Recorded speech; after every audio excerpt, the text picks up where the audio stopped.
안녕하세요. 읽어주는 한사련입니다. 이영은 교수님의 대한민국 이야기 34번째 시간인데요. 시작하겠습니다.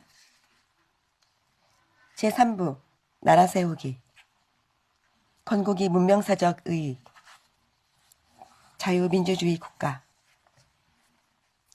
그럼 지금부터 대한민국의 건국에 담긴 커다란 역사적 의의에 관해 생각해 보도록 합시다. 첫째, 대한민국은 자유민주주의 이념을 기초로 해서 세워진 나라입니다. 한국의 역사를 돌아보면 조선왕조 시대에는 일반 백성의 정치적 권리가 인정되지 않았습니다. 조선왕조의 헌법이라 할 만한 것으로 15세기의 경국대전이란 법전이 있는 줄 잘 아실 겁니다. 거기에 보면 일반 백성의 법적 지위는 전부로 규정되어 있습니다. 조금 생소한 말이겠습니다만 전부의 전은 남의 땅을 빌려서 경작한다는 뜻입니다. 그러니까 전부는 남의 땅을 빌려 경작하는 농부라는 뜻이 되지요. 요사의 말로 하면 소작농이 됩니다. 백성이 왜 소작농입니까? 다름 아니라 나라의 모든 땅이 임금님의 소유이기 때문이지요. 그렇게 조선왕조의 백성은 임금님의 은덕으로 임금님의 땅을 경작하는 소작농과 같은 처지였습니다. 그런 백성에게 무슨 정치적 권리가 인정됐겠습니까? 1899년 고종 황제가 반포한 대한제국의 국제도 마찬가지입니다. 제2조에서 대한제국의 정치는 만세불변의 전제정치이다고 선포한 다음 제3조에서 대왕제께서는 무한한 군군에 항우하시니 라고 하였습니다. 황제의 절대적 권리 앞에선 일반 백성의 권리는 미약하기 짝이 없습니다. 그에 대해 고종 황제는 미는 피치자로서 정치 결산은 물론 정치적 발언도 할 수 없다. 명확히 입장을 표명한 바 있습니다. 당시 제한제국은 전국의 토지를 조사하고 있었는데 토지재상에서 일반 소유자를 가리켜 시주라고 규정하였습니다. 이에 대해서는 제가 자세히 그 뜻을 증명한 적이 있습니다만 임시적인 주인이란 뜻입니다. 시주의 반대말은 본주인데요. 전국 토지의 본주는 황제 자신이라는 뜻이 그 시주 규정에 내포되어 있습니다.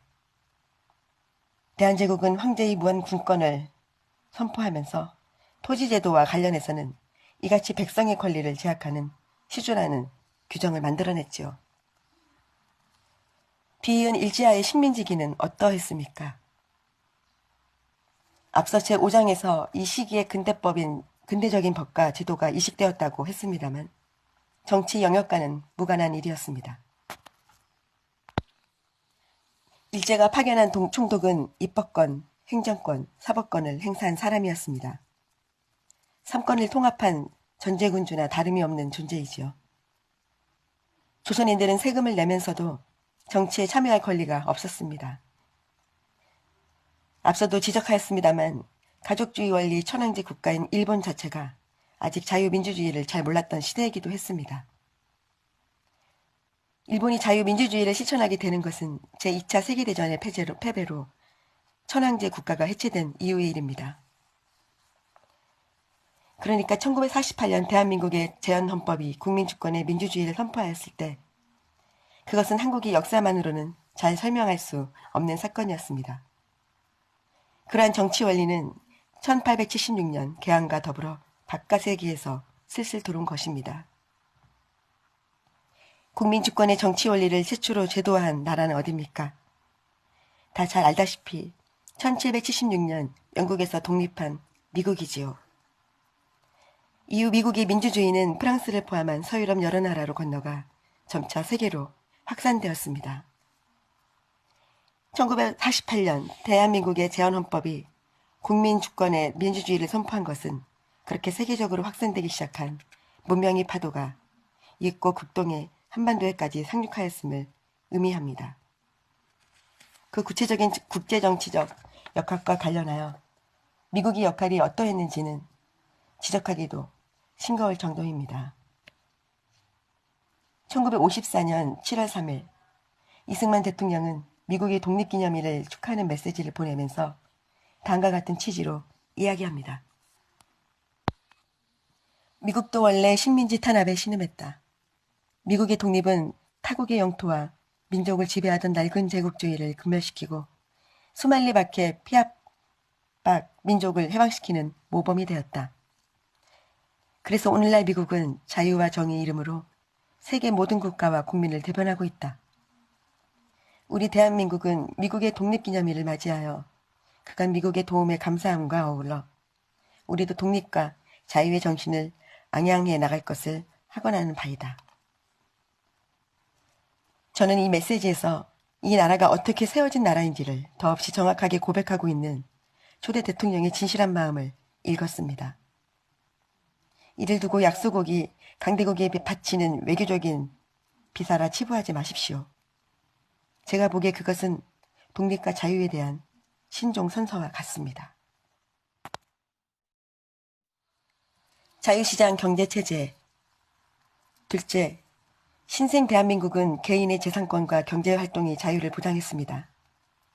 제헌헌법 제15조는 재산권은 보장된다. 그 내용과 한계는 법률로서 정한다고 하였습니다. 경제활동의 자유는 1962년 개정 헌법에서 보다 명확하게 그 모습을 드러냅니다. 동헌법 111조는 대한민국의 경제질서는 개인이 경제상의 자유와 창의를 존중함을 기본으로 한다고 했습니다. 재산권과 경제활동의 자유는 시장경제의 바탕으로서 경제성장의 기초적 조건입니다. 오늘날 대한민국의 경제적 번영은 헌법이 보장하고 있는 재산권에 기초하고 있지요. 그 재산권의 내용과 한계를 규정한 법률은 민법입니다. 민법이 어떠한 과정으로 성립되었는지에 관해서는 제5장에서 설명한 바가 있습니다. 다시 간략히 말씀드리면 1912년 조선 민사령의 시행을 통해 일본의 민법이 조선에 이식되었습니다. 그에 따라 소유권 절대의 원칙과 계약자유의 원칙을 골간으로 하는 근대적인 재산제도가 유무형의 재산권에 걸쳐 포괄적으로 성립하였습니다. 그 민법 또한 역사적 기원이 서유럽으로서 일본을 거쳐 들어온 수입품이라 할 수 있습니다. 그렇게 식민지기에 성립한 근대적 재산제도를 신생 대한민국은 온전하게 계승하였습니다. 함부로 식민지적 잔재를 하지 마십시오. 그 기원이 서유럽이었던 만큼 그것은 세계인이 보편적으로 향유할 문명의 값진 유산이었습니다. 제9장에서 이야기했습니다만 사회주의 북한은 1946년 일제가 제정한 민법을 포함한 일체의 법률을 폐기하였습니다. 그에 따라 북한이 문명의 막다른 골목으로 들어서고 말았던 비극에 대해서는 이미 지적한 대로입니다. 여기서 한마디 덧붙일 것은 근대적인 재산제도가 안정적으로 성립하기 위해서는 사실상의 사유재산이 전통 사유로부터 성숙해 있어야 한다는 말입니다. 그렇지 않고 형식적인 제도만 성립할 경우 그 제도는 아무런 기능도 할 수 없게 됩니다. 그러한 경우를 오늘날의 라틴 아메리카의 여러 후진국에서 볼 수 있습니다. 예컨대 부의 탄생이란 책에서 읽었습니다만 지금도 페루의 리마에서 집 한 채를 구하는데 728가지의 절차가 필요하다고 합니다. 한 개인이 소유권의 주체로 성립해 있지 않고 가족과 친족과 촌락 등 여러 사람이나 단체가 권리를 분리해서 공유하고 있기 때문입니다. 그런 상황에서는 아무리 재산제도를 만들어봤자 별 소용이 없는 것이죠. 오늘날 제3세계가 안고 있는 빈곤과 저성장의 주요 원인은 바로 여기에 있습니다. 그에 비하자면 19세기까지 조선의 전통사회에서는 사실상 근대에 준하는 높은 수준으로 재산권이 성숙해왔습니다.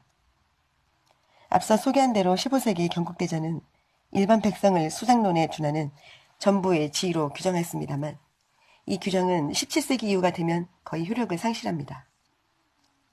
그 대신 토지제장에 기주하여 백성의 토지 사실상의 주인임을 표시하는 규정이 나타나기 시작하지요. 그러다가 조금 전에 이야기한 대로 대한제국의 고종황제는 시주라는 규정을 만듭니다만 그것은 대한제국과 더불어 곧바로 없어지고 말았습니다. 연후에 식민지기에 이르러 근대 민법의 도입으로 일반 인민이 오늘날과 같은 소유자라 하여 재산권의 주체로 확립하게 되었지요. 그러니까 재헌헌법이 보장한 근대적인 재산권은 어느 날 갑자기 하늘에서 떨어진 것이 아닙니다. 전통으로부터 그에 상응하는 유산이 있었고 그것이 일본을 통해 들어온 근대적 소유법제와 잘 어울렸다는 역사적 전제가 작용해서 가능한 일이었지요. 농지개혁. 이상과 같이 대한민국은 정치적으로 자유민주주의와 경제적으로 자유시장 체제를 국제의 기본으로 하여 출발하였습니다. 건국이 역사적 의의와 관련하여 한 가지 언급을 빠뜨릴 수 없는 문제가 있군요. 농지개혁이 그것입니다. 종전까지 농촌사회는 지주제의 지배하에 있었습니다. 토지를 가난한 소작농에게 빌려주고 수확의 절반을 지대로 수취하는 생산관계가 지주제입니다. 그 역사적 기원이 15세기 조선왕조 초기로까지 올라갑니다만 지주제가 본격적으로 발전하는 것은 개왕기와 식민지기에 걸쳐서입니다. 1936년 현재 전체 농가의 75%가 순소작이나 자소작으로 소작관계 농민이었습니다. 소작농들은 지주의 수확의 절반을 바치면서도 소작지를 떼지 않으려고 전전긍긍했던 사실상 농노와 다를 바 없는 처지였습니다. 이런 약탈적인 토지 이용 관계를 그냥 두고서는 근대 국가에 합당한 인격적으로나 경제적으로 자립적인 국민의 성립을 기대할 수 없지요. 농지를 경장 농민에게 분배하는 토지 개혁은 시대적 당위로서 피해갈 수 없는 일이었습니다. 이에 재헌헌법은 농지개혁을 선언하였습니다. 제86조가 그것입니다. 농지는 농민에게 분배하며 그 분배의 방법, 소유의 한도, 소유권의 내용과 한계는 법률로서 정한다 라고 하였습니다. 그에 따라 1949년 6월 농지개헌법이 국회를 통과했습니다. 농지 소유의 상한을 3헥타르로 정한 다음 그 이상의 모든 농지를 지주로부터 유상으로 수용하여 소작농에게 유상으로 분배하였습니다. 유상으로 수용하고 분배한 것을 두고 북한의 무상수용과 무상분배보다 덜 개혁적이었다는 주장을 가끔 듣습니다만 이는 잘못입니다. 유상으로 수용하고 분배한 것은 자유민주주의의 핵심 원리인 사유재산을 존중했기 때문입니다. 북한의 무상개혁은 이 핵심 원리의 부정입니다. 그래서 농민에게 토지가 분배되었지만 무상분배인 한에서 그 소유권은 온전한 것이 못 되었습니다. 정당한 대가를 치르고 산 것이 아닌데 어찌 온전한 사유재산이 있겠습니까? 당연히 북한 당국은 농민들에게 토지를 나누어 준 다음 매매나 저당 같은 재산권의 처분 행위를 제한하였습니다. 그러고선 어떻게 되었습니까? 토지를 나누어 준 지 얼마 되지 않아 모두 회수하여 집단 농장 체제로 가고 말았지 않습니까? 농지개혁이 시행된 결과 농촌 주민은 모두 자작농이 되었습니다. 그야말로 한국사가 시작된 이래 처음 있는 일이 아닌가 싶습니다. 국가가 농민들에게 토지를 나누어 준 것은 삼국사기에 의하면 722년 통일신라가 백성에게 정전을 나누어 주었다라고 한 기록이 처음입니다. 그렇지만 제 생각으론 당시 백성이란 농촌사회에서 중상층의 지위에 있던 농민을 가리키며 하층 농민까지 분배의 대상이 된 것 같지는 않습니다. 어쨌든 대한민국의 농지개혁은 유사일에 농민이 자신의 토지를 소유하게 된 일대 쾌거였습니다. 그 결과 어떠한 변화가 생겼습니까? 애비는 종이었다. 밤이 깊어도 오지 않았다. 파뿌리같이 늙은 할머니와 대추꽃이 한 주 서 있을 뿐이었다. 어미는 달을 두고 풋살구가 꼭 하나만 먹고 싶다 했으나 흙으로 바람벽한 호롱불 밑에 손톱이 까만 애미 아들. 가보년이라든가 바다에 나가서는 돌아오지 않는다 하는 할아버지의 숱 많은 머리털과 그 커다란 눈이 나는 닮았다 한다. 20세 동안 나를 키운 건 파라리 바람이다. 세상은 가도 부끄럽기만 하더라. 어떤 이는 내 눈에서 죄인을 읽고 가고 어떤 이는 내 입에서 천치를 읽고 가나 난 아무것도 뉘우치진 않으련다. 찬란히 튀어오는 어느 아침에도 이마 위에 얹힌 시의 이슬에는 몇 방울의 피가 언제나 섞여 있어 볕이거나 그늘이거나 혓바닥 늘어뜨린 병든 숙회 마냥 헐떡거리며 나는 왔다. 미당 서정주님의 시 자화상이었습니다. 네, 여기까지 하겠습니다.